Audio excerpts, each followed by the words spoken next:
वीर रुद्राय भव रुद्राय भीम रुद्राय अतल रुद्राय वितल रुद्राय सुतल रुद्राय महा। थूक सकते हैं जब कफ बहुत बढ़ा हुआ हो तभी, बस उसके अलावा दूसरी कोई कंडीशन नहीं कि आप थूकें। तो यहां तो बिना कफ बढ़े हुए तंबाकू खा खा के, गुटखा खा खा के थूक रहे हैं, तो ये थूकना नुकसानदायक है। गुटखा तो नुकसानदायक है ही, तंबाकू तो और भी नुकसानदायक है, उससे भी ज्यादा थूकना, तो मत थूकिए। तो फिर आप कहेंगे जी पान खाएं, तो पान खाने के लिए नियम बताया, बहुत माइक्रो लेवल पे कैलकुलेशन है भागवत जी। वो कहते हैं कि पान खाओ तो कत्था मत लगाओ, बिना कत्थे का पान खाओ, थूकने की गरज ही नहीं, क्योंकि जो भी खाओगे वो चूना है, कैल्शियम है तो अंदर जाएगा, और वो कैल्शियम क्या क्या अद्भुत काम करेगा वो कल बताने वाला हूं मैं। तो वो कहते हैं कि पान भी खाना है तो थूकना नहीं है, कत्था है तो थूकना पड़ेगा, कत्थे बिना ही पान खाओ। माने हमारे पुराने पूर्वज और बुजुर्ग जो तंबाकू का नहीं, कत्थे का नहीं, सिर्फ चूना लगा के जो पान खाते हैं, वो भागवत के चेले सब के सब शिष्य उनके। तो वो कहते हैं पान भी खाना तो थूकना नहीं है, जो मुंह में लार के साथ पान है वो अंदर ही जाए, क्योंकि पान और चूना दोनों ही मेडिसिन है। एक वातनाशक है और दूसरा पित्तनाशक है, और कफ का भी नाश करता है। पान तो पित्त और कफ दोनों का नाश करता है, और चूना वात का नाश करता है। तो वो कहते हैं कि पित्त और कफ का नाश कर दिया पान ने, चूने ने कर दिया वात का, तो वात पित्त कफ तीनों ही संतुलित है, तो पान खा के तो जिंदगी भर निरोगी रह सकते। ये है बात। पान जो कहा आपने खाने के लिए, तो पान के साथ क्या क्या लेना चाहिए? हाँ, बहुत अच्छा।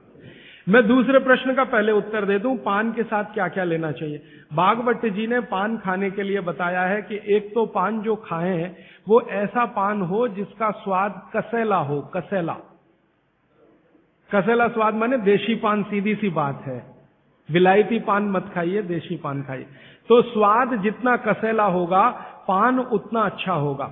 और भागवत जी ने एक बहुत गहरी बात कही है, जिसको मैं 2-3 दिन बाद वैसे एक्सप्लेन करने वाला हूं, कि जो चीज का रंग जितना ज्यादा गहरा हो, जो प्रकृति की पैदा की गई वस्तु का रंग जितना ज्यादा गहरा हो, वो उतनी ही बड़ी औषधि है।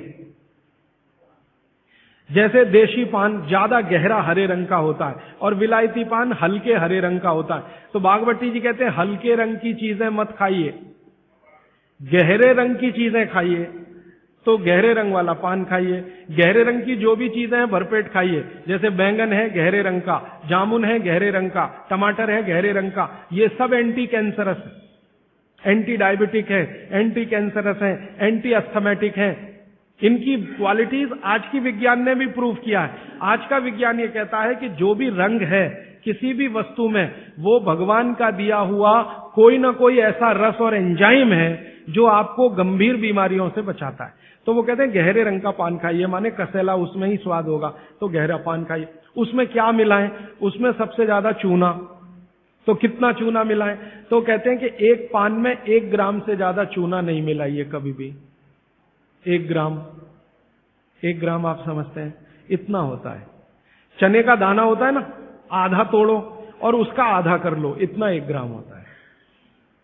चने का दाना आधा तोड़ो तो 2 हिस्से हुए, ये 2 हिस्से के 4 कर दो, और वो 1 हिस्सा जो है वो 1 ग्राम। तो उतना आप चूना लगाइए उस पर। फिर चूने के साथ क्या खाएं? आप उसमें सौंफ खाएं। सौंफ का नियम उन्होंने बताया, सौंफ खाएं। दूसरा कहते हैं कि इसमें थोड़ी अजवाइन डालें, अजवाइन 2-4 दाने, ज्यादा नहीं। और वो कहते हैं लवंग डालें, लवंग माने लौंग। और कहते हैं बड़ी इलायची। और वो कहते हैं कि गुलाब के फूल का रस, मतलब गुलकंद जिसको आप कहते हैं। ये चीजें उन्होंने बोली हैं पान में नियमित रूप से खाने के लिए। अब इसमें उन्होंने जो बोली नहीं है वो बात ध्यान रखिए। सुपारी कहीं नहीं कहा, कत्था कहीं नहीं कहा, तो मैंने सुपारी और कत्था छोड़कर ही पान खाएं। ठीक है? तो पान में क्या खाएं? ये सिर्फ नाम नहीं, ब्रांड है, ब्रांड।